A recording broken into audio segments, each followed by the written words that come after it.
On this one, it seems like that's as strong as it gets. With that little comb.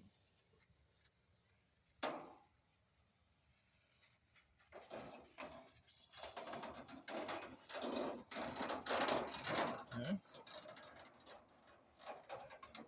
While we're around it, we'll let that sit on there.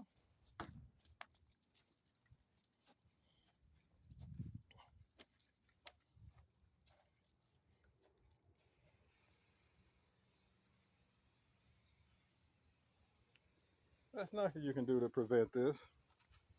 Condensing units either sit on top of a roof, of which they're a lot in better condition when they're on the roof versus being on the ground closest to the dirt. All right. Just make sure you saturate and cover each part of the surface. The acid in the coil cleaner will do what it needs to do. Or the coil cleaner itself will do what it needs to do. The other one I had was foaming. This one isn't a foaming. It'll penetrate though.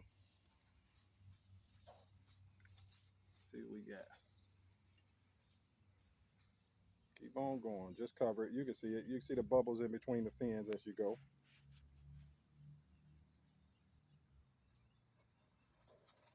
Get all the way up top. Get all the way in the bottom. What I like doing at the bottom where we was rinsing the excessive stems and dirt out the bottom earlier, I like to put some of the coil cleaner in it because it'll break that dirt down like a regular contaminant. Come all the way around. Then when we rinse it off, we're going to rinse it from the point that we started inducing the coil cleaner that we're doing now. I promise you folks, this is a lost art. I remember one maintenance supervisor I was assisting through an agency years ago for a property, and I asked the maintenance supervisor for the coil cleaner because I needed to clean the condenser coil. And he said the craziest thing I ever heard in my life. He said that's never been a problem. And I ended up telling him that's the problem. He said, what? The coil? I said, no. The real problem is the fact that you feel that not cleaning the coil has never been a problem. That's a major problem. Because we're in the business of coil cleaning or preventive maintenance. So sometimes people get, just because you shorten the title to maintenance, they forget the preventative part. And in order to prevent damage, condenser, compressor, and other components in the system, you have to do your preventive maintenance. Preventive, not reactive maintenance, because then it ain't maintenance. Now it's a service call. Now it's a replacement or installation or a rebuild and things of that nature. No, these steps prevent it from happening. Now,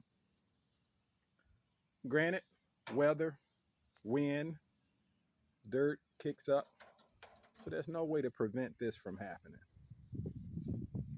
On the other hand, the evaporator coil could become preventative.